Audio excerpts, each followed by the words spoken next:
Значи, време е за ново издание на Заспи ако можеш, повторно со Драга Милосављевиќ и Горан Момировски, кој друг, ако не овие двајца дежурни малтретирачи на јавноста. Вечера разговараме на една малку поинаква тема, би рекол, енергетика. Од енергетиката започнува се, без неа не може ништо да оди напред. За таа цел, наш вечерешен гостин е господин Ѓорги Манасков, председател на Стопанската комора за енергетика на Македонија. Добра вечер. Добро вечер и добро ве најдов. Драго ни е што веќе трет пат сте во нашето студио. Секогаш имаме интересни дебати со вас, господине Манасков. Можеби вечерашната тема би требало да привлече најмногу внимание според мене, бидејќи се работи за еден случај кој што и тоа како интригира јавноста, имено тендерот околу хидроелектричната централа Чебрен и Галиште. Ако не се лажам, во последниве 15 години 14 пати се распишувани тендери за Чебрен и Галиште, сите пропаѓаат. И последниот тендер го добива грчка компанија, која што би требало да направи хидроелектрична централа со како се вика таа браната од 192 метри. Само по себе тоа за лаиците не значи ништо, меѓутоа кога ќе навлеземе повеќе во суштината на разговорот, ќе добијат сите за право што значи всушност ова. Прво и основно, што е главниот проблем со Чебрен и Галиште? Вака, оно првото што го рековте е многу добро, значи клучен фактор за една земја да биде успешна е доколку е енергетски стабилна. Ниеден инвеститор не би инвестирал во Македонија ако нема енергетски ресурси кои што ќе бидат погодни за негово инвестирање и негово повторно враќање на тој капитал што го вложил. Нормално тука спаѓаат и други точки како што се вработени, плати и така натаму, али еден од клучните точки е цената на електричната енергија или енергетските ресурси. Сега вака, Чебрен, една мала историја би почнал од 1927 година добива идеја да се направи како брана. Тоа е преди 100 години, да? Да, 1963 почнува изработката на првиот идеен проект, кој што трае до 1964, а веќе во 1973 година, тоа сето финансирано од Електростопанство на Македонија, а 1973 почнува веќе и економско-техничко подготовка за исплатливоста и компаниите кои што во тоа време биле многу навлезени, значи Градежен факултет, бил тука Електростопанство на Македонија и ЕМО Охрид, веќе почнале да развиваат стратешката планска документација за изработка на основниот проект. Основниот проект првично почнува со студија, физибилити студија, некаде 1984 година, каде што тука им се приклучува институтот од Белград Черни и нашиот институт за земјотреси ИЗИС. Тој се работи до 90-та година, каде што 90-та година веќе како некоја првична варијанта на таков основен проект со повеќе детали, го ревидира белградската компанија Енергопроект. Од тука веќе имаме првични точки и знаеме што може да очекуваме од Чебрен и како Чебрен сега го зборуваме. Тука и Галиште ќе навлезе преку Орлов камен, али тоа сето почнува со едно меѓусебно кога да се почне, како да се почне, колку би чинело, кои би биле главните трошоци, и знаеме дека за изградба на една таква централа, пошто веќе во Македонија 2006 година почнува многу централи да се градат. Првиот тендер, значи она што почна, е 2003 година, а веќе 2000 и преку ФАРЕ организацијата, значи се наоѓа начин да ФАРЕ агенција на Обединетите нации за земјоделие, само ФАРЕ програма. Програмата се зема ФАРЕ програмата, значи тука влегува моментот да не биде само Чебрен, него да биде каскаден. И значи Чебрен, Галиште. Има 3 централи. Да, и нормално тиквешто си Тиквеш постои. веќе си постои, Постои, да.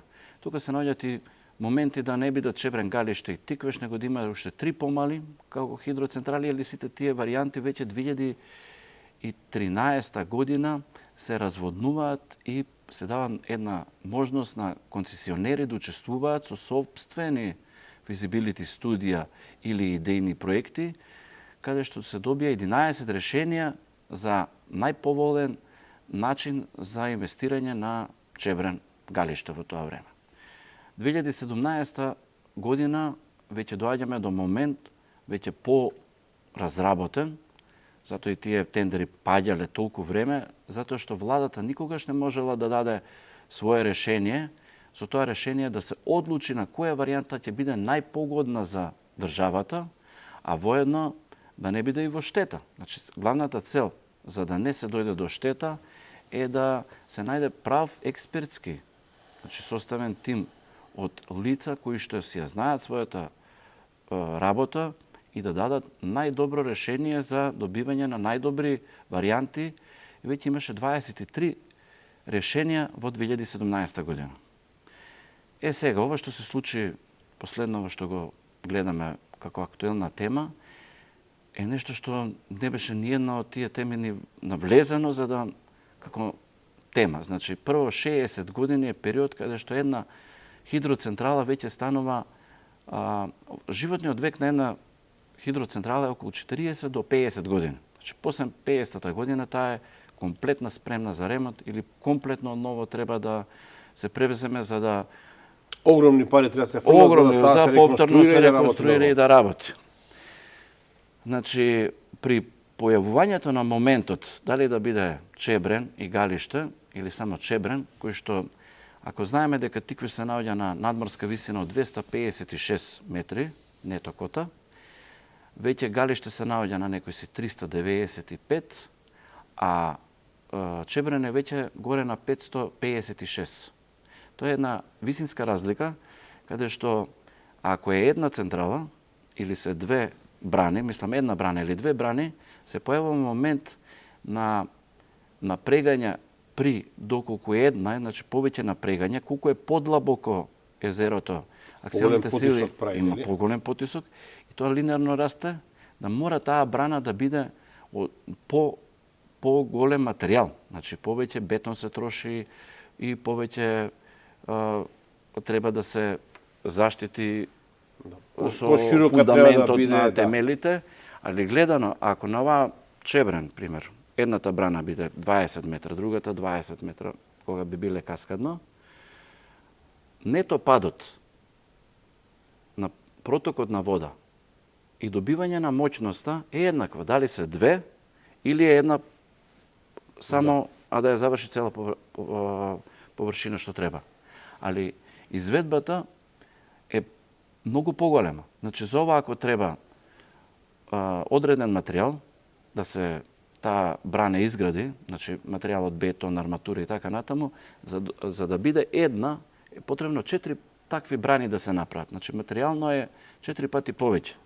На грците тоа не им е многу битно, значи, затоа што сега зборуваме стручно, не мешаме политики, туку сакаме да го дознаеме правилот ефект. Стручно и финансиски пред се. Тоа е целта на емисијата, да утврдиме дали Чебрен, овој проект е поголем скандал од Бехтел и Енка, каде што владата апанса, да речам, вети милиарда и 300 милиони долари за спроведување на проектот и плюс треба да плаќаме, веќе плаќаме пенали, над 210 милиони долари се веќе платени, а проектот практично не е почнат. Значи, ние да се обидуваме сега да знаеме зошто Македонија треба да плати, односно ќе чини тој проект милиарда евра, а тој проект ние сами, без грчка помош, да речеме, се може да го направиме за двојно помалку пари. Ова нека биде некоја почетна позиција и сега одиме во деталите.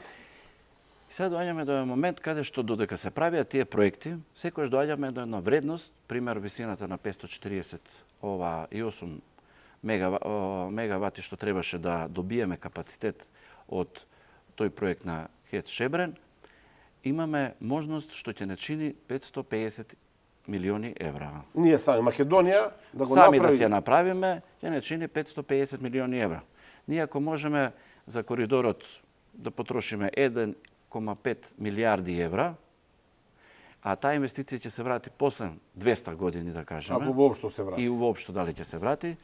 За ваква инвестиција од 550 милиони евра, дури и кредити да се земат, а башка ХЕЦ Тиквеш произведува. ХЕЦ Тиквеш е посебно прашање, да. Ние да одвојуваме по 50 милиона годишно за 10 години, 11 години, значи ќе си го изградаме сами и ќе ни се вратеше таа инвестиција и понатаму ќе си имаме како инвестиција, затоа што ние немаме многу голем хидропотенцијал во Македонија, па да се расфрламе со хидроцентрали и со воден потенцијал. Зашто ни е многу битен овој потенцијал, прво да го објаснам, па после повторно ќе се вратам на математиката. Значи, добро велам кога зборувам дека реално овој проект чини некаде околу 500 милиони евра, а не милиарда колку што никако не чини милиарда евра, може да кошта многу помалку.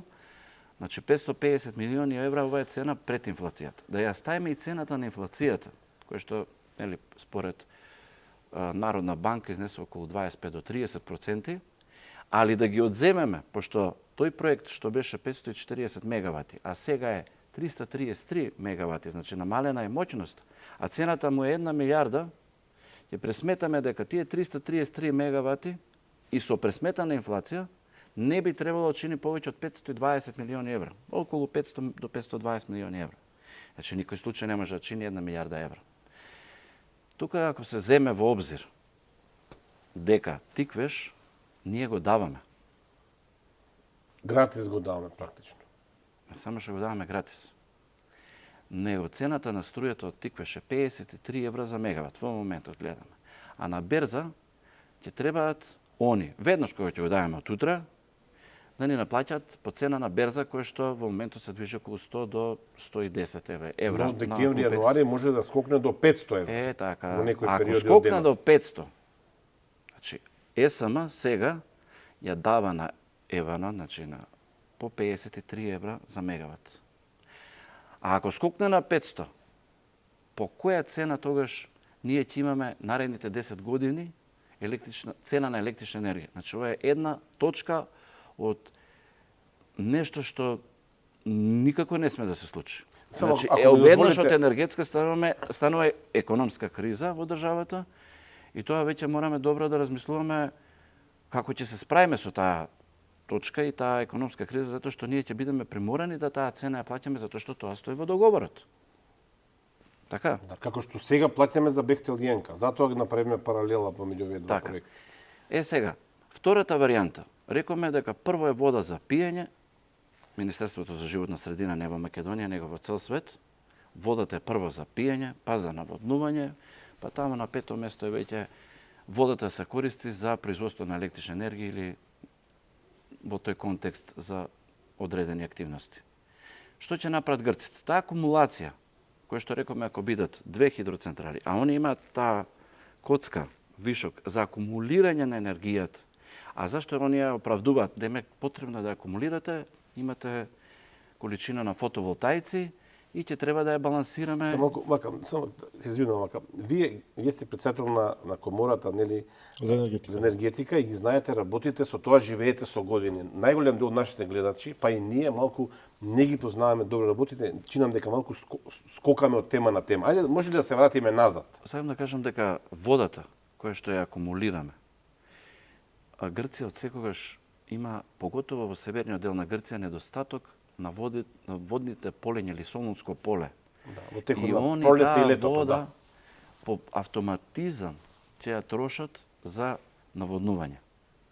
Според нивните потреби, не според нашите интереси. Да, и ние не можеме ништо во тој момент.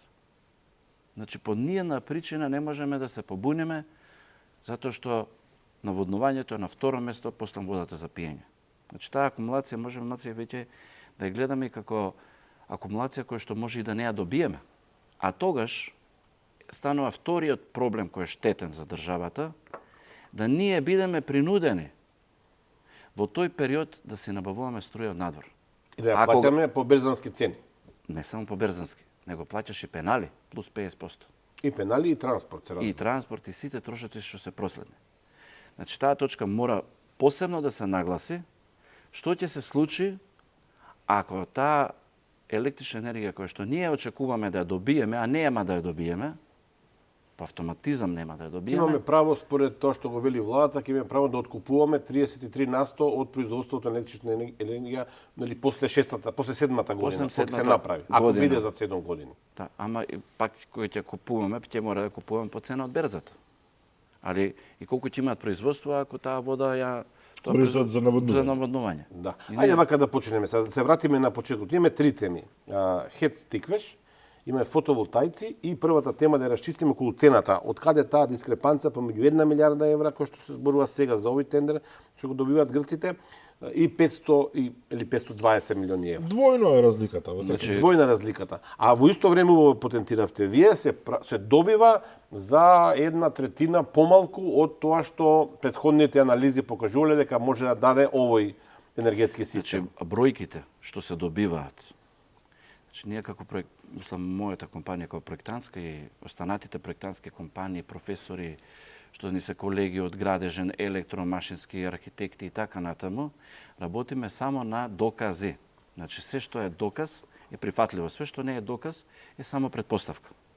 И на предпоставки не се дава туку така лесно една централа. Така, ви точно знаете кој е водостојот, колку вода има, статиката ја знаете, сите тие параметри ги знаете. За да може да дадеме ние пресметка за една изградба на хидроцентрали, потребно е да се знае што се вклучува во изградба на една хидроцентрала. Од проектна документација, од приклучок на мрежа, од експроприација на земјиштето кој што треба да им се врати на тие куќи, земјишта, плацеви што се одземени. Да се стави пресметката на изградбата, тука е браната, машинската зграда, турбините и така натаму. И сето тоа кога ќе се стави како една бројка, цената не сме да изнесува, обично изнесува 1:1. Значи на 1 мегават 1 милион евра. Грубо е оваа цена, значи на 500 мегавати треба максимум да биде 500 милиони евра. Може да биде помалку, пошто станува збор за поголем капацитет. Тука не ги спомнав инфраструктурата, патиштата, да се дојде до тие места и така натаму. Али главно е дека таа бројка 1:1 не може да биде 1:2 или 1:3, затоа што тогаш стануваме непродуктивни.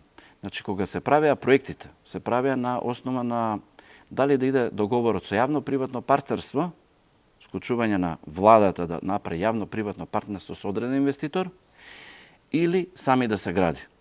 И решија да идат на варијанта која што тоа ќе биде дали ќе биде конвенционално решавање на давање чебрен или реверзибилно. Што значат тие две изборчиња? Да, ако може да ми објасните, да. Конвенционално значи спогодбено да најдеме инвеститор, али и да го најдеме инвеститорот да секогаш стои стопанисувањето на браната да биде од страна на државата, а не да го дадеме. Ние сме голема загуба веднаш. Тие би требало да го изградат и тоа е тоа, отприлика. А втората варијанта, која што секоја се одела на таа втора варијанта, е реверзибилно. Значи да биде исплатливо. Ако не е реверзибилно и не е исплатливо, а знаеме дека од енергијата секојаш е исплатлива, поготово во овој случај кога имаме следнава година веќе гледаме многу фотоволтаици се градат и знаеме дека ќе има вишок на енергија која што не може така лесно да ја балансираме како третен проблем или штетен за државата, ние сме спремни во тој момент да го дадеме стопанисувањето на трета земја која што ќе ни диктира начини на во моментот кога ќе падне облак или било што да се случи, да нема можност од ветер или сончева енергија, да мораме да бидеме оценувани и при тоа нашите генерации, пошто е нешто што ќе остане за помладите или за следните генерации, да бидат завесни да купуваат многу скапа струја. Може ли практично да бидеме? Значи, зборуваме овде конкретно за чебрен. Доколку ние рековме едната година 600 мегавати ќе се направат, во наредните години веројатно уште ќе се прават. Кога ќе нема сонце, кога ќе тмурен денот да речеме, ви имате потреба електрична енергија и ако имате вие чебрен галиште или чебрен како ќе се вика, ја пуштате турбината и обезбедувате стабилност на мрежата и добивате енергија, така? Балансирањето го решаваме. Балансирањето го решавате. Така. Во оваа ситуација, грците, затоа што не ги интересира дали ви имате проблеми со стабилноста на мрежата, туку нив им е интерес да си го навадат солунско поле, пуштаат вода и потоа не ги интересира... Снајди се. Ако сакате вие да земете од нив, или ако им направите упад во нивниот систем, како што рековте, ќе им платите 50 плюс, пенали плюс и баш ќе треба да купувате преку Купекс, или како се вика? Купекс се вика берзата за тргување со електрична енергија. Значи, тука вие сте со една дупло голо. Губите во секој случај, тоа што грците не ги интересираат вашите проблеми. Точно. Најбитно е, ако сега цената на електричната енергија по која што СМ се снабдува, дали од Рек Битола или од Тиквеш, ја имаме 53. А кога ќе рипне цената, тоест некој ќе рипне цената на електричната енергија се очекува да падне. Али во зимскиот период, сега кој ќе дојде многу повисока, ние сме принудени да плаќаме многу повисока струја. Али што се случува најбитното? Рек Битола ќе го има може до 2030 година. Планот е да се згасне согласно европските препораки, да. Сега повторно зборуваат за гаснењето. Баш денови. Да. Ние немаме можност на 600 мегавати фотоволтаици да ги акумулираме во тие 333 мегавати на Чебрен што ќе биде. Што е дупло повеќе ќе ни треба ние акумулирање. Ние во секој случај ќе мораме да увезуваме електрична енергија која што ќе ни ја балансира струјата од фотоволтаиците. Ние мораме да бидеме толку рационални, да знаеме дека ова е трн кој што не смееме туку така да го дадеме на друг да ни го, освен тоа и Вардарска долина, за која што би збореле во други теми, ние немаме можност да најдеме решение за да ја енергетски стабилизираме веќе државата. Енергетското стабилизирање веќе ни бега од контрола и ние сме уценета земја. Земја во која што не можеме да добиеме факт на производ со ниска цена, него ќе имаме цена која што секој ќе биде повисока и неконкурентна на пазарот. Затоа што производната цена ни е старт висока. Значи, сепак една од точките ги диктира енергетиката. Што влие на многу други сектори, инвестиционските инвестиции, дефинитивно економијата домашна. Еве да речеме, и тиквеш ова Чебрен се изгради, викаме Рек Битола продолжи да работи понатаму и после 2030. Многу е интересно да сега, ако во случајот, како што е заедно со Тиквеш Рек Битола, падне системата, одма е тука во комбинација со Тиквеш, одма може да се организираат и да префрлат. Сега, ако падне Рек Битола, ние сме уценети повторно да Тиквеш е веќе на грците и они веднаш стартуваат со високата цена. Да кажеме, Тиквеш го даваме ние гратис на грците, како некакво наше учество во тој проект, но ние од Тиквеш понатаму немаме ништо. Целото производство, тоа ќе го збориме малку подоцна. Сега овој дел дори сме тука да не изума. Да. Викаме го даваме гратис наредните 7 години, а заработката од Тиквеш на 113 мегавати, кои што ние на час, да речеме, зимаме околу 5-6 евра, сега не можам по 5-6 ако основа, не знам колку ќе излезе, на годишно ниво, сметано тие пари, а велиме 33% влегуваме во учество на Чебрен Галиште Тиквеш, така? Па тие 33% што ќе ги земеме од тогаш, а овие години 7 што ќе го даваме, ќе излезе дека ние процентот излега околу 25%, како што ги прави математиките, ние нема да имаме, значи не некои си 8% за тие 60 години реалност, а сме дали нешто што е златно јајце. 8% и 25% не е доволно јасно. Може ли малку практично? 53 цената е сега, на годишно ниво, тоа би било некаде околу... Не велам за 33%, пошто ние влегуваме, ако го дадеме Тиквеш, 70%, 67%, нели грците влегуваат како учесник? Во 100%. Да, 70%. 30 се наши, да. 30 еве нека се наши. Тие 30 наши сега што ги даваме, ние ги даваме веднаш. Така? И не ги добиваме наредните 7 или 10 години додека ни градат. Може да градат и 15 години. Али нема да ги добиеме тие пари. Значи тоа не се чистата загуба. Ако ја пресметаме сега таа загуба, што тие 7 години сме го дале гратис, а заработката која што сме можеле да ја имаме, и ја поделиме со процентот на 60 години што ќе ги одземеме нашиот процент, ќе излезе негде колку нашиот процент е 33% се важи да не го даваме сега, него нека почне 33%, например, кога би било изградена и од тогаш 33%. Повторно ќе речем, вам ви ова совршено јасно, нам и на гледачите не ни е. и добивам и пораки малку, затоа инсистирам ве прекинувам толку многу. Како? Значи, дојдовме до Тиквеш, да не се враќаме назад. Наредите најмалку 7 години, ние од Тиквеш, како држава, ќе изгубиме, според некои процеки што ги читам тука од професори, што ја знаат добро проблематиката, најмалку 300 до 350 милиони евра. Так. Значи, ние само од Тиквеш, го губиме учеството во... Така, значи, тоа е нашиот влог во... сега, викаме 300 до 350 милиони евра. Но евра. тоа е само по оваа цена што ја зборуваме сега, 53 по мегават долари. Ако ќе рипне цената на 500, не дај Боже, нели, а има шанси да рипне... Зимно време. Зимно, јануари, февруари. Тогаш колку е трошокот? Значи, 3,5 милиарди? Или на 7 години? 3,5 милиарди.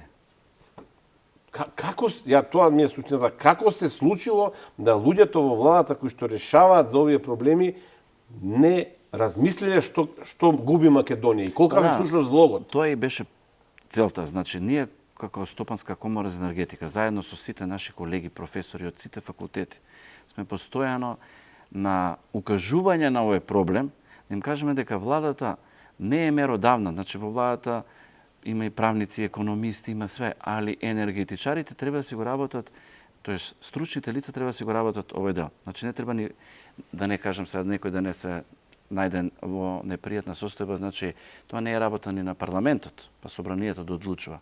Дури народот, да се даде на референдум, они може ќе почнат слуша, овие се наши, од оваа партија, овие се наши, дај да биде, дај да не. Ова е работа на стручен тим кој што треба професионално, стручно, прецизно да направи вистинско решение што е најдобро за Македонија и тоа како такво решение да се даде предлог и така ќе се реши. Значи, нашиот предлог е следен. Чебрен да го гради сами.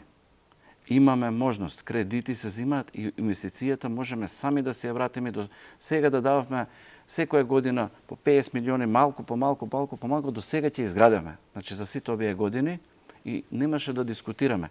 Али варијантата да ја дадеме на трето лице, или во овој случај, како што е нашиот сосед Грција, губиме повеќе кратно. Значи, не е само еднократна загуба, него повеќе кратна загуба од овие точки кои што до сега ги набаваме. Рековме, не сакаме да мешаме политика, морам да признам... Ама не го мешаме политиката, баш кажуваме дека треба стручно да биде ова. Иако сите овие цифри што ги спомнувате помалку се навистина збунувачки и јас потешко се снаоѓам, меѓутоа здравата логика своевремено француска компанија, се извинувам, требала да ги гради овие потенцијали, па потоа се случило тоа што се случило. Франција е, ако ништо друго, географски далеко. Грција е тука. Ние точно знаеме, не треба многу филозофија 2+2 дека грците ќе искористат тој воден потенцијал за да го наводнуваат Солунското поле. Тоа е така, повторно Франција не би можела таа вода или таа нејзина сила да искористи за да го наводнува, не знам, полето во Руан или во Страсбур. Така. Ова е тука кај нас, очигледно и видливо. Како никој не ја забележал таа едноставна логика дека на Грција, без разлика на цената што ќе ја плати, таа ќе ги потреби сите овие ресурси за нешто што им е нив насушно потребно.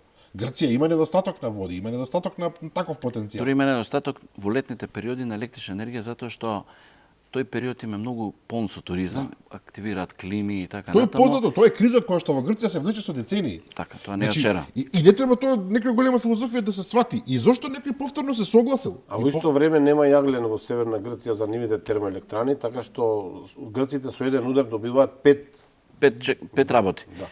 Они нема да жалат.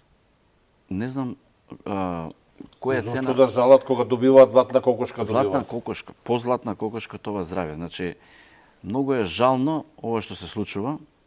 Знам дека граѓаните се свесни за ова што се случува, али мора едноставно да им се укаже на тие преговарачи од нашата страна во Македонија да ја се огледаат реално состојбата која што ја преговараат и да не дозволат вакво нешто да се случи. Значи, позади ова сигурно може ќе се појават многу позадински причини зашто го направиле, али сметам дека ако се било што реши, после многу ќе биде тешко да следните генерации го вратат. Финалната одлука кога треба да се очекува? Па они се уште, ја мислам дека го имаа добиено. Ова нема некои точни јавни сега за сега прецизни работи, се некако одвива во позадина, али многу е непријатно што наеднаш ќе се случи, ќе се потпише и после тоа нема да се знае што понатаму, како да ја спасуваме. Дали вие како сектор енергетика во бизнисот, што е прилично моќен по дефиниција, сте консултирани и преку Стопанската комора? Вака, Стопанската комора за енергетика, сами знаете ве со години, веќе 5-та година, сме постојано активни, постојано укажуваме на сите работи предвремено. Не само од мене, него од сите колеги професори кои што се еминентни, зборуваат стручно и кои укажуваат на реалната состојба што не очекува. Дури и кога се случуваше ова, колку професори, колеги мои, и јас и како председател на Стопанската комора, не сме сослушани, ниту па сте барале средби? Не. Значи, логично е да ве поканат, Нема логика во тој дел. Значи, не повикуваат, едноставно сакаат они тоа да го решат сами и при тоа да стават крај. Така да, ако не слуша и за фотоволтаиците, им се укажеше дека не смеат да се градат толку големи фотонапонски централи по 500 мегавати, 400, 100 и така. Значи, подобре нека направат повеќе луѓе на своите куќи, на своите компании, помали полиња до мегават и да има за сите, отколку на, француска компанија дадена во аеродромот во Штип, прави 400 мегавати и веќе у старт само заради таа француска компанија Чебре нема да го покрие 330 мегавати. Кој за кого овдека работи? Сега дојдовме до суштината што досега избегнувавме заради некакви политички реперкусии, ми тоа мораме да зборуваме. Корупција не е по дефиниција политика. Корупција е, би рекол, кривично право зборуваме сега. Значи, дали по член 353 некој ќе одговара за ова што би се во тој критериот 353 не. Проблемот овде е, вие зборувате преска за одговорност на луѓето што решаваат, зборувате за знаење, за експертиза, стручност, професионалност во својата работа, грижа за државата, за интереси на државата, енергетскиот сектор, стабилност на енергетскиот систем, но една работа пропуштивте. Тие луѓе кои што решаваат, видовме досега многу од луѓето во владата имаат проблеми со одговорност во смисла на корупција. Кога вие ќе дадете на листа, тука е подоцна ќе ја кажам, 2 пати повеќе за нешто што може да се направи со 500 милиони долари или евра, неминовно е да се сомневаме дека таму има корупција. А тоа што кај нас така да работите. Ви дадам јас милиарда, вие мене ќе ви вратите 250 и сите сме среќни и весели, а народот останал без златната кокошка. Вака, ја ќе ве прашам. Вие не може директно да го кажете тоа, затоа јас го кажам. Нешто за да ви олеснам. Збориме цело време слушам милиарда. За нагледачите ще им биде јасно. Колку беше бројката вкупно за 7 години? 350 милиони само од ХЕЦ теквеш. Приход најмалку. Овие цени. Викаме дека реалната инвестиција дека ќе биде околу 500 милиони евра. Еви 600 нека. Добро, и 600 нека. Всушност, колку Македонија реално влегува во инвестиција? Ако 350 милиони ги земе он за тие 7 години, а 500 милиони кошта реална инвестицијата, значи само 150 милиони. Сега колку проценти влегува Македонија, реално збориме. И тоа со пресметана инфлација, значи тоа се само 150 милиони евра. Значи 7 години Македонија да земе по 20 милиони евра. И они ја добиваат на 60 години и да ни остават после 6 години, таа ќе биде распадната. Мислам, распадната. Спремна за Еден професор на Универзитетот Климент Охридски од Битола, горе го спомнуваше пред некоја емисија, Трајковски, баш не, конотацијата не ми се допаѓаше тогаш, сеедно, го зборува истото практично што го зборувате вие, вели дека воопшто нема потреба од онолкава брана. Па нема, да. Значи, огромна, која што нас не ни носи ништо, меѓутоа на 192 метри висок. 192 метра, најголема во Европа, ако не се лажам, но на грците тоа ќе им значи многу заради количината на акумулацијата што ќе ја добијат за наводнување на Солунското поле. И интересно пресметува дека грците ќе си ја вратат својата инвестиција за 12 до 15 години. Потоа нивните трошоци ќе бидат минимални, а ќе имаат само приходи. Они ќе се вратат за 12 до 15, според математиката, што ви ја кажав сега, 350 милиони евра до 500, ако се вратат за 7, за 12 уште 5 и тачно доаѓаат тие 150 милиони евра да ја вратат за 12 години. По овие цени, но по овие цени, да. Цените ќе растат, тоа ќе вратат и за многу побрзо само од ХЕЦ Тиквеш. А Чебрен има чист профит. Чист профит. Кој што ќе го користат и понатаму. Горен е загад на темата. Ако направиме една конклузија на ова што разговаравме до сега, Македонија нема потреба од партнерство со грците, од никако прикажаните причини. Имаме можност за финансирање. Немаме потреба од таква акумулација на вода, тоа е клучното. Нема потреба на таков начин да се прави и не ни треба таква висока, ужасно скапа брана. Тоаш зошто влегуваме во приказната? Вие кога тргате да отворите маска продавница, така, да. Вие вложувате, не знам, 10.000 евра, напамет зборам, не знам како се отвора маска продавница, и знаете, продуктите ви се тие, толку ќе платите кири, и вие пресметувате кој е вашиот добивка и дали ќе имате. Ако ја немате, зашто влезете во тоа? Освен... Сега ќе ти ја докажам математиката, пошто овој дел не ја кажам. Велиме, не ни е потребна акумулација. За акумулација не е потребно. Али не е потребен ваков тип на акумулација, да кажам, таква затоа што акумулацијата нема он да ни ја прода по 53 евра за мегават, него на берза, а да купиме литиум-ионски батерии во моментот, тие ќе коштат, да речеме, околу 100 евра за мегават складирање. И тие мораме повторно да ги купиме за неколку години и повторно да купуваме, али ќе кошта 100 евра. А во овој случај може да не кошта на берза и до 500 евра, а доколку се изградиме сама, акумулацијата нас се не кошта дупло поевтино од 53 или тоа би дошло негде околу 26-7 евра. Значи, нека размислат граѓаните. Акумулацијата која што е потребна во моментот во Македонија за фотонапонските централи, да се балансира електричната енергија, таа акумулација во моментот е 53 евра за мегават. Доколку ја земат грчката компанија, ти не ја продаваат на берза која што во моментот е 100 евра, 105 евра, не знам денеска колку е на купек, се провериме, а литиум-ионските исто чинат над 100 евра по мегават. Акумулирањето на енергијата во таков ред, да речеме, или некои бафери кои што има помодерен дел. Значи, ние во секој случај сме во зијан заради таа акумулација што ја даваме на грците. Ме разбирате? Ова нема никаква логика. Значи,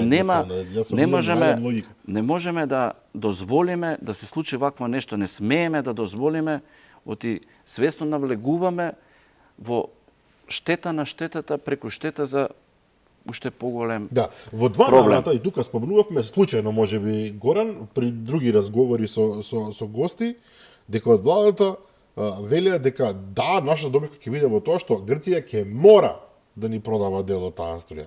И тоа беше прикажувано како успех. Добро. По берзанска цена. Значи, ќе ви продаваме по која цена? Цела ќе ни ја продава. Ќе ни ја продава, зашто да не? За тие цени им треба летно време, зимно време, цела ќе ни ја продава, не 33%. Токму тоа. Ама по која цена? Каков е успехот во тоа? Не го разбирам успехот. Што е успехот ако некој ти продаде не е електрична енергија? Упорно избегнувате за суштината да зборувате. Морам да кажам.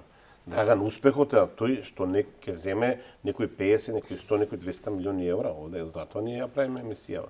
Вие не може да го зборите тоа, се разбира, се представник на... Јас сум стручно лице, така да вие може да кажете што сакате. Но сомневањето е основано. другата логика на ова што? Па за тоа време зборам, ако нема логика, останува нешто. Останува нешто. Имаме основано сомневање, еве да не види дека прст и индици за сериозен криминал. И како можево да биде спречено сега? Може ли воопшто? Вие кажувате, професори велат, не смева да се дозволи. На Стопанската комора за енергетика се обидувам многу пати за многу работи вакви да реагираме и сме пробале, да не кажам, и за одредени случаи да ги решаваме преку регулаторна и штрајкови пред влада и така натаму. Секоја сме дошли до момент дека не сме моćни, поготово иако имаме доста членови во комората, да влијаеме директно и да укажеме за нашите мислења во тие институции. Значи, они се решени и не можеш да им се мешаш во нивните математики кои што они ќе ги внесат, а нивните цели не ги знаеме, они се ги знаат самите и тој проблем Мораме јавно вака да го презентираме, да го објасниме ние стручно пред граѓаните и доколку некој има било каква идеја некако да се избориме, би парале помош да го стопираме. За финансиски средства не е проблем. Банките ќе ни дадат, и Светска банка ќе даде на Македонија, пошто е овој проект брзо реверзибилен, значи брзо ќе се повратат финансиските средства и можеме веднаш да почнеме како земја да си го градиме. Може ли се, не е идеја за решение, меѓутоа една од варијантите секако мислам дека е.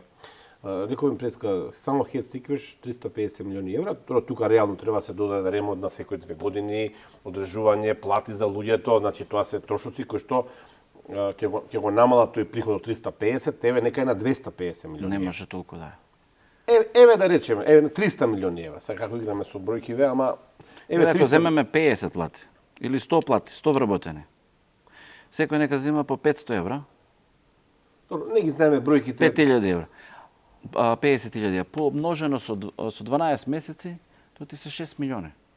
Значи не се 350, 250. 7 години, значи 10 милиони нека бидат. Еве, нека се 10 милиони евра, 40 милиони евра, и трошоци нека имаме и во одржување, нешто дополнително, материјали и така натаму, ајде уште 10-20 милиони, ама толку е. Еве, нека се 270 еве, зборуваме сега, тоа е половина од трошокот на Чебрен. Така? 520 рековме претходно, 270, 540 нека биде. Дали во Македонија ќе се најдат, прво како држава, за 10 години отприлика, или 7 години инвестицијата, колку треба, уште од 270, колку е тоа, 10 години, 27 милиони евра, значи по 30 милиони евра треба за 7 години да се најдат пари. Така? Дали во Македонија, прво државата може да најде кредити, и второ, дали може бизнисот сам да го истурка ова? Може и бизнисот да го истурка. Инвестициски фондови постојат, така? Инвестициски фондови, постојат банки и плюс 30 милиони. За Македонија не е некоја голема бројка да не може да го избутка секоја година, да стави од буџетот, да одвои за едно вакво нешто. Како рековме дека само во влада се потрошиле за кафење, не знам што, милион евра или не знам, да не спомнам за небитни, многу битни, ама да не се моментот не се за зборување такви теми, на 40 милиони може да се одвојат и може да го изградиме сами. Што значи во превод се е позитивно, само да не се дозволи да се направи ваква штета, пошто не збориме за ќар, него збориме за штета од која што Македонија нема да има бенефит. Збориме не Македонија како Македонија, него државата, тука е граѓаните и компаниите ќе бидат многу оштетени. Компаниите ќе добиваат висока цена на електрична енергија и плюс морам тој дел да го објаснам, ако сте приметили во сметките за струја, имаме еден дел цена за електрична енергија и имаме цела цена за мрежарина. А негде кај одвоен па и мрежарината па пишува цена за обновлива енергија. Да. Ние го плаќаме тоа што не го плаќаат производителите на... Цената за обновлива енергија е исто така интересно да се спомне. Они плаќаат, а немаат фотоволтаици на кров. Или едноставно плаќаат за некој што изградил хидроцентрали и на тој што изградил хидроцентрали му дале повластена тарифа или фотоволтаици и сега тие компании и граѓани плаќаат на државата, во овој случај ќе плаќаме на грците или како ќе излезе тоа, више математиките внатре ќе станат толку испомешани, пошто ние штом го губиме тиквеш, више ние немаме друг природен ресурс кој што може да ни биде резерва за во случај ако и 2030 отиде и рек Битола, оди и Ослома, значи тоа се трга, ние немаме да имаме никаков ресурс на електрична енергија сопствен во оваа држава. И тогаш го губиме енергетскиот суверенитет. Точно. Со самото губење на енергетскиот суверенитет, ние стануваме економски нестабилна или земја која што може да се прогласи за хаос. Добро ве разбрав дека ако помине ова, како што сака владата, постои голема опасност да помине, дека освен тоа што ние го даваме хет стиквеш, освен тоа што даваме огромни ресурси, дополнително и граѓаните преку сметките ќе плаќаат за грчката инвестиција да добие некакви субвенции, бенефиции. Добро ве разбрав дека не, тие субвенции сакам да кажам што сега ги плаќаат се за претходните хидроцентрали и фотоволтаици. Но и за идните. Не, тие тука е завршена постапката. Него сакам да ви кажам дека граѓаните и така плаќаат веќе високи сметки само заради една таква состојба што ни се случи тогаш и тоа е на грбот на граѓаните. Ова е втората со Чебрен гариште, каде што пак нема да можат да кажат не, него ќе мора да се платат како што ќе биде наложено. Сакам да кажам, значи Чебрен и Галиште, кога ќе бидат под инвеститорот грчки, цената на електричната енергија што ќе диктира компанијата од берзата, колку и да е, ќе бидат принудени да ја платат. Точно. Затоа што велат кога имате не можеме да дадеме момент ајде да пуштиме сега субвенционирана ефтина. Тоа ми е збор. Каде ќе ја пуштиме? Ние кога имате собствено производство, вие имате предвидливи цени. Така стабилни релативно кога се купува на берза, тоа е што е. Тоа е што е. Инаку чисто како и цената за домаќинствата да не очекуваат дека ќе имаат вакви цени како сега што имаат. Чисто како куриозитет, владата на секој чекор повторува како цената за домаќинствата е субвенционирана од НЕЗЕ, кога ќе добиете сметка, сите се забележале, таму пишува сметката е не знам 10.000, вие плаќате 3 затоа што и ако настане повторно што една ваква енергетска криза, више нема да има таков збор. Субвенционирање. Нема од кај да се субвенционира. Капиталот што сега ЕСАМА го зима на дневно ниво 5-6 милиони евра, како пресметаме 5.000 евра на час беше така. Значи тие веќе нема да ги има. Значи, тие сите финанси што влегуваат сега во моментот, не само што нема да имаме финансиски добит, него ќе бидеме дополнително оптеретени, што ние ќе мораме тие финансиски средства од негдека да ги најдеме, за да ги дополнително платиме и тоа по висока цена. И тоа се нови поземувања. Меѓутоа, ако сме реални, господин Манасков, ако ние немаме собствени ресурси, ако ТЕЦ Битола се затвори, ова отиде кај грците и така натаму, и ако сме принудени само да купуваме струја од странство, објективно, еве, некоја проценка, колку можеме да издржиме ние така? 5 години, 10? Ние сме македонци, можеме да издржиме многу.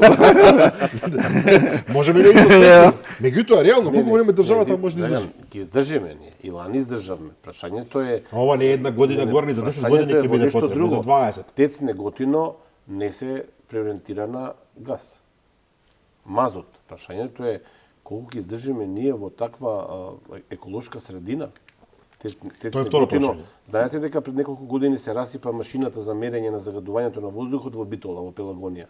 Се расипа машината, поставена некоја меѓународен проект, холандски мислам дека беше. Од толку многу прашина, толку многу PM честички. ТЕЦ Неготино на мазот се чини дека работи. Еден блок беше лани подготвен. Така. Знаете какво уништување тоа на животната средина во Тиквешијата. Значи, од тој аспект ние ќе издржиме, меѓутоа Господ знае што ќе предизвика тоа кај граѓаните на долг рок. Ова овдека е сепак чиста струја, да речам. Од хидрострујата е релативно чиста. Немате загадување. И ние го имаме тоа како богатство национално и го даваме на странска држава. И уште еден момент има тука, кој што исто така го пишува овој господин професор од Битола. Значи, Грција, таква каква што е, како наш сосед, не е особено и покрај тврдењата на Заев дека со Ципрас се пријатели. Добро, тој лично си е пријател со Ципрас, има интерес некако. Не се расположени кон нас. Едно е вие кога влегувате во некоја друга земја и не знам отварате ланец на маркети, како што ги има. Тоа е друго. Меѓутоа вие кога го добивате енергетскиот сектор на таа земја, вие може да оценувате. Прашање на време е кога Грција, сега сме, релаксирани, но прашање на време е кога Грција ќе излезе со можеби некои нови своји интереси кои што ќе треба да бидат затворени. Ако ќе ни остави, освен другите услови, нема да влезете во Европска унија и нема да добиете струја, вие добивате малку посилен притисок. Точно. Јас лично, пошто добив втор мандат, за председател на Стопанската комора за енергетика, и ќе се борам максимално за да го докажуваме ова колку што е можно појасно и подетално, ако треба ќе направиме детални сигурни пресметки кои што они не ги направиле за да го дадат така лесно Чебрен. Или ги направиле ги кријат. Да, и не, ама тоа, значи за да се направи како што треба да се направи, зборуваме. Не е само да се направи, дај да видиме колку ќе имаме ние или оние или овие. Значи треба да биде како што треба. Едини начин е да ова ако не се стопираме сега, се понатаму ќе биде полошо за државата и за компаниите, за развојот и за економијата. Значи мораме максимално да дадеме се од себе што е можно. Не дискутирам веќе за партиите како ќе настапат. Не се работи овде за партија. Али ме интересира многу битно народот и граѓаните и компаниите дали ќе излезат свесно да застанат и ова, да не го дозволат подпишување кое што веќе мислам дека и во некој може завршна фаза за да се случиот и ние всушност после нема да можеме ова никако да го поправиме. Ние всушност не сме сигурни до каде е процесот точно. Така. Ова сакав на почетокот на емисија да го кажам, но не е доцна. Уште еден професор со конкретно прашање дали ова влада ја плячка Македонија. И сега се прави анализа на трошоците за изградба на хидроцентрали во светот од ланската година. Да, анализите што се направени. Да, 2022 година просечна цена на изградба на хидроцентрали во светот околу 1,9 милиони евра по мегават инсталирана моќност. Тоа значи дека изградбата на Чебрен не може да биде повеќе од 600 милиони евра максимум. Значи не зборуваме сега ние, јас Драган, добро вие сте експерт за работата и значи тоа викаме и 1,9, тоа е скоро 2, ако е 330, значи тоа ќе му даде 600.000. Да, значи не повеќе од 600 милиони евра. А владата подпишува договор на 1 милиарда евра, од кои што ние ќе платиме 330 милиони евра, другите 300 милиони евра грчката фирма ќе добие собственост, значи со 300 милиони евра грците, односно 330 ние, значи со 270 милиони максимум грците ќе добијат собственост од 70%, што е тотално бизнис. Ама збориме за максимум 1,9, инаку не е 1,9 и не е 600 милиони, него е многу помалку. Реалната бројка е 1:1. Значи 1 мегават на 1 милион. И сега тука има цени на други хидроцентрали во светот. Има неколку кинески, 2 бразилски има од последните години.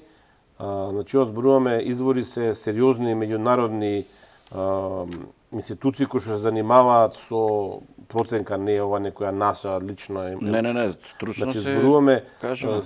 Споредбено, значи не се споредува. Чебрен ќе чини 3,3 милиони долари по мегават, а на пример хидроцентралата Вудогонде во Кина чини 1,74 милиони. Двојно повеќе. Значи сите математики велат дека во Македонија се случува нешто што ние не сакаме да го кажеме. Ке речев има се, може се. Дека некој сака да украде, ја ќе бидам подиректен, 500 милиони евра и со тие 500 милиони евра Македонија енергетски ќе може да пропадне? Тотално ќе пропадне. Значи нема што понатаму да се дискутира. Што да се прави? Обвинителството врз основа на овие разговори што ги водиме може да покрене постапка. Може да се покрене постапка, може да се тера, ама тоа е постапка. Кој што ќе се тече, па ќе се влече, па ќе биде, па нема да биде. А во меѓувреме они подпишале, овие градат, овие си ја зимаат струјата, значи тоа е нешто веќе штетата тоа ќе се почне да се тече, а ние од оваа страна ќе се бориме како комора и како граѓани, како компании, како народ да ја вратиме, али тоа е веќе нешто што не би сакале да се случи. Подобро на време да го спречиме, него после да го лечиме. Народниот правобранител може да интервенира тука затоа што се работи интересите на државата. Ние досега не видовме подпишување на некаков договор, што значи се уште како дискусии. Од иако имало подпишување, сите ќе го видовме, излезеше во јавноста, барем колку толку ќе кажа, да, се подпиша, па не мора да излезе, ама нема сега за сега никакви точни информации, така да ова е само предупредување да не се случи. И ова е само едно... Добро, владата сериозно зборува дека е веќе постигнат договор. Сега ние не знаеме на кое ниво е тоа. Многу е битно тој договор. Кога ќе дојде до моментот на таквото, бидете сигурни дека ќе се дозна вистината која е позадината. Значи, наши екипи детално го работат моментот на докажувањето на максималната прецизна, пошто ги имаме ние тие проекти работено. Сепак сме Сите параметри ги ставате на маса и професорите овие години не спиеле. Значи кога ви спомнав дека работеле институции професионално на точноста колку што можело максимално да се пресмета реалната изградба колку ќе чини влезена инфраструктура, експроприација, патиштата, бетонот, браната, машинската зграда, турбините и така натаму. И не може таа бројка да биде милиарда, ниту па може причината да се најде дека таа милиарда е нормално изградбата. Има тука да има голем спор кој што ќе се докаже на европски или светски судови и пред и пред македонски, зашто не и пред македонскиот, ама тука е и со странска земја, затоа е македонскиот ќе ги реши македонците, ама што правиме со грците, значи со инвеститорот. Што мора да иде на меѓународно и тогаш веќе ќе се открие тајната, ама времето ќе го реши. Затоа нека сепак се преслушаат што прават и сепак нека ги разгледаат овие точки, неколку што ги кажав, доколку сакаат ќе ги добијат сите точки, ќе седнеме, ќе им ги сработиме да знаат на што да се обрне внимание, нека има инвеститор. Ама тој инвеститор не смее да управува со собственоста на централата и кога се правило секојаш договори со претходните концесионери, процентот не се движел да нивниот биде поголем од 40-42% и така натаму. Се збориме за 70, а ние 30 и ја дигаме цената на милиарда. Тоа е апсолутно контрола, нема тука што.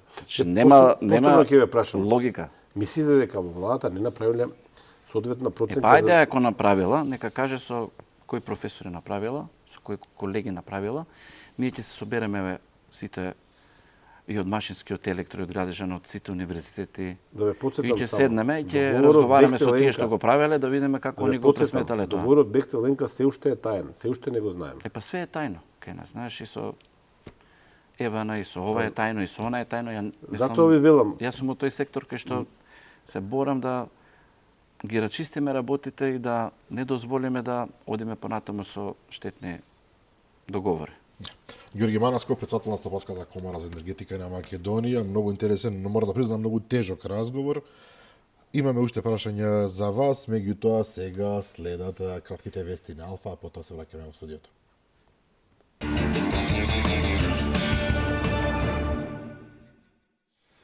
Да, завршија кратките вести, продолжуваме со разговорот со председателот на Стопанската комора за енергетика на Македонија, господинот Ѓорги Манасков.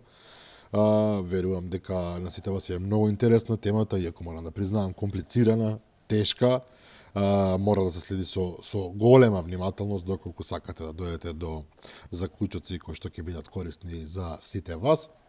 Чисто околу Чебрен и Галиште се значитавме анализи овие неколку дена со Горан во обид колку толку да влеземе во приказата, што е сама по себе, како што веќе реков, комплицирана. Во едно од нив се вели дека бидејќи заглавието на оваа емисија дали Чебрен и Галиште е поголем скандал од Бехтел и Енка, во еден од предлозите се вели дека би можело да се откажеме од автопатиштата, па со тие пари или од дел од нив, или со дел од нив да се обезбедат средства за самостојна изградба на Чебрен и Галиште или на пример од буџетот бескрајни финансирање на безмислици често пати, залудни трошоци исто така да се префрлат и тогаш многу полесно ќе се дојдат до оние фамозни 500 милиони евра кои што би ни биле потребни за сами да успееме да го направиме капацитетот кој што потоа ќе ни биде за сите нас бенефит во наредните децении. Но тука Горан те оставам тебе да продолжиш со прашањето. Именно прашање кој што го постуваат и гледачи им јас сакав да го поставам. Дали и вие како Комора за енергетика и другата јавност, стручна, професорите, бизнисот, Сопанската комора, генерално, некако задоцнивте?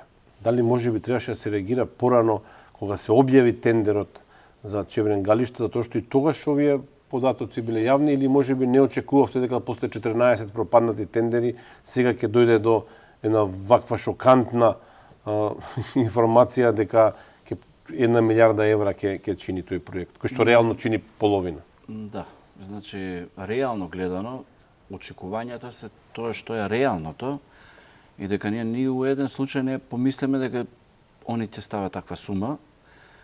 Очекувавме дека треба да има повторно објавување на Чебрен и Галиште, очекувавме дека треба да има правилен начин, стручен, за правилно донесување на добра одлука и таа одлука да биде најдобрата која што може да биде за државата, значи за граѓаните и компаниите.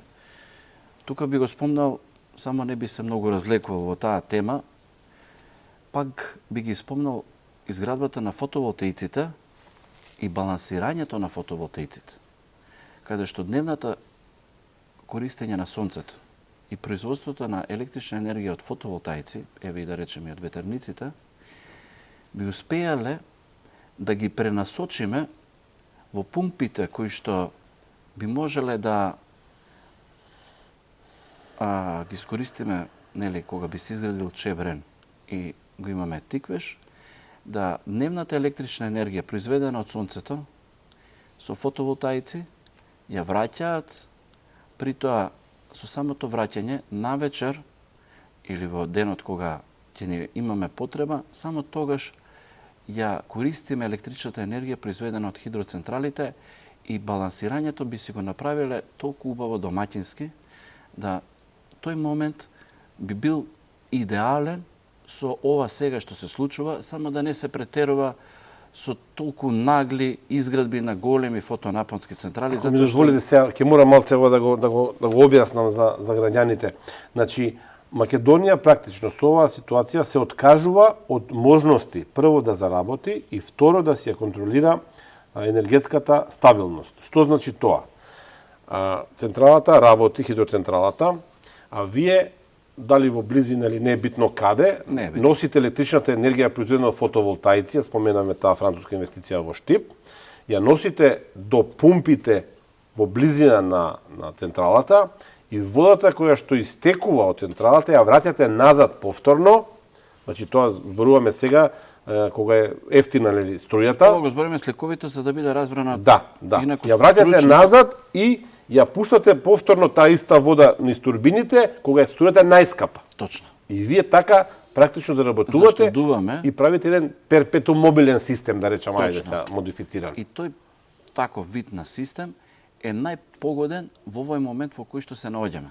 Инаку ние сме против тој исто како штетен договор што е направен за тие 400 мегавати фотонапонска централа, 450 мислам дека беше, затоа што таа енергија подобро да биде распределена на сите компании и граѓани помалку, да сите осетат бенефит во моментот и економски да си сами помогнат себе си, пред себе си, затоа што ќе дојде момент утре да се засити пазарот од фотонапонски централи и да сака некој утре да си стави фотонапонска централа, да не може, затоа што нема таа електрична енергија да има можност вишоците да ги дава, ќе мора да и пропаднат, меѓу другото. Затоа што некоја француска компанија направила централа во Македонија и она го зема цел бенефит за овој вид на балансирање на електрична енергија во овој систем. Како ќе се надокнадува, кога сме веќе на оваа тема, електричната енергија која што во текот на зимата ќе запере околу 4 часот, тогаш нели се стемнува. Како ќе се набавува после електрична енергија од 4 натаму? Ќе купуваме на берза? 4 натаму ќе мора на берза да се одиме, затоа што цената, струјата што ќе добиваме од Тиквеш ќе не биде на берза. Да, и Тиквеш и Чебрен ќе се бидат на берза. Ние со тоа немаме никаква врска. Немаме веќе. Значи нема веќе 53 евра по мегават, ќе купуваме најмалку како сега 105-6. Колку што е на берза, да. Колку што си е на берза, толку ќе се. Во зима веројатно ќе оди понатаму. И уште едно прашање, рековте се очекува во наредниот период да се намали цената на електричната енергија на светскиот пазар, зборувам. Да. На што се должи тоа? Во ситуација кога лани отиде до 500-600 спремно. Значи, оваа година дојдовме во еден момент летно време да имаме 0 евра за мегават, дури и во минус, затоа што голем број од нуклеарните централи кои што произведуваат струја се спремни да ја дадат и по пониска цена, дури во зијан да отидат, само да не ја изгаснат. Тој процес на гаснење и палење е постапка која што не може така лесно да се... Да. Фузија е сериозен процес. И мора да функционираат. При тоа се изградени за овој период многу централи и на европско и на светско ниво и се очекува да цената на електрична енергија падне. Ние како земја нема толку многу да имаме можеби проблем и со струјата колку што ќе имаме со мрежарината која што не ни е решена. И со овие проблеми околу мрежата која што ја плаќаме многу пати поскапо, ако знаеме дека нели 33,33 беше во времето, па рипна и нели откако ја одвоиме, граѓаните видат дека тоа е страшно висока цена за мрежарина што се плаќа. И ова сега ќе му дојде капак ако цената не падне, него повторно, не дај Боже, ако се случи уште една некоја енергетска криза во светот, не дај Боже, некоја повторно било каква војна, и ние тогаш немаме избор.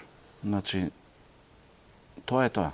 Енергетски ќе бидеме неспособни повеќе да се бориме со состојбата во која што ќе бидеме најдени. Минатата година, кога ескалираше кризата во Украина и кога сите ги фати паника, што ќе се случува, буквално и цела Европа не се снаоѓаше убаво со целата приказна, меѓутоа според вашите зборови се чини дека Европската унија во намала рака не научила лекцијата, па се соодветствила со моментот и успеала да пронајде начин да го стабилизира пазарот. Што е добро и за нас, иако ние директна вклученост во тоа немаме ништо, ние сме. Меѓутоа, лани, ако ми текнува добро, ние практично крадевме од струјата на, како се вика таа... Европската енергетска заедница. Така.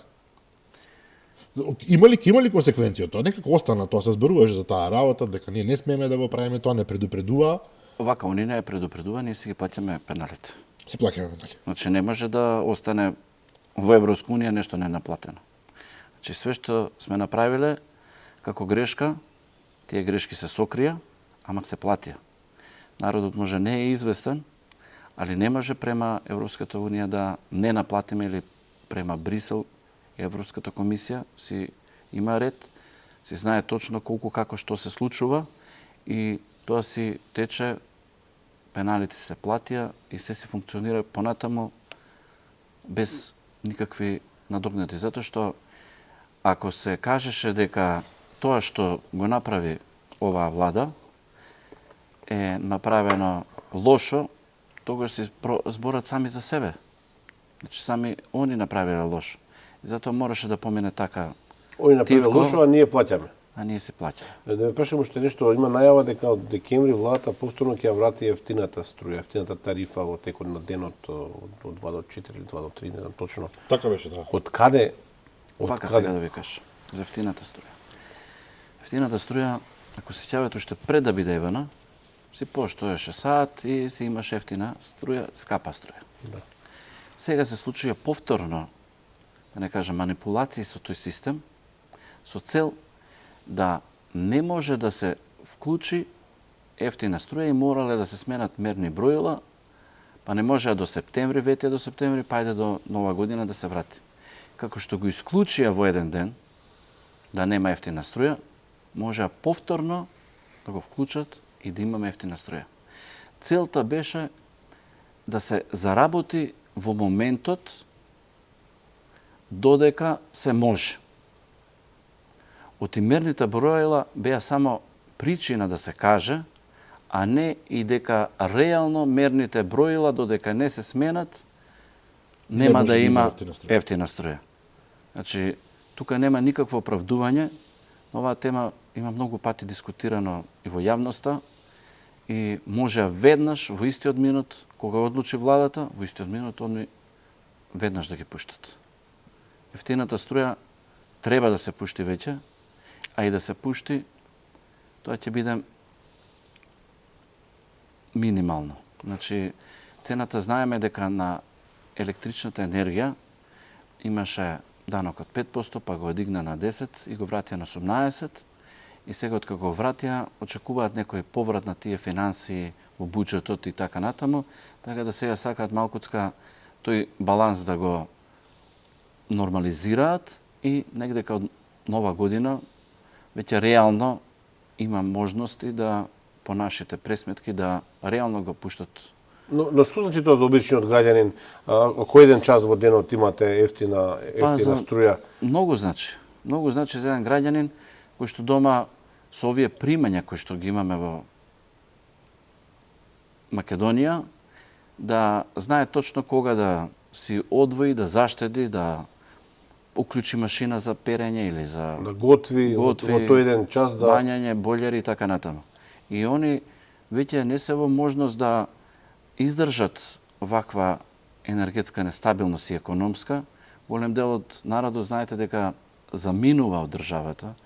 Немаме, да не кажам, од погледнете во рестораните нема келнери, нема кубари, сите заминаа, камоли инженери кои што се капацитетот на оваа држава за нормално да функционираме, да се најде експерти, затоа што не можат да бидат добро платени и бараат спас да заминат со тоа да се способат позитивно семејство и нормален живот за своето семејство.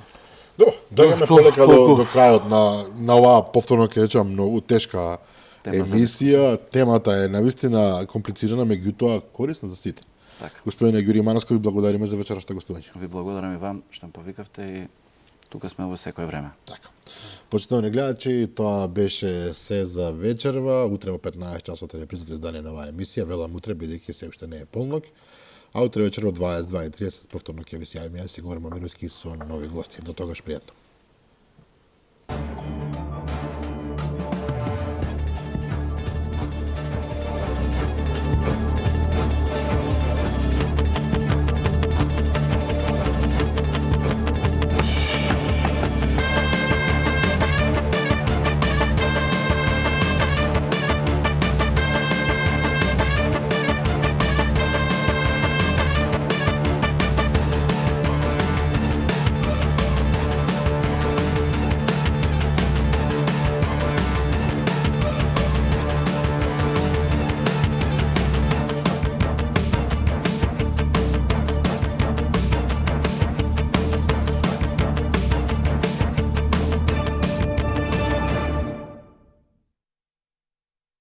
Програми што не се препорачуваат за деца под 12 години. Неопходен е надзор од родител или старател.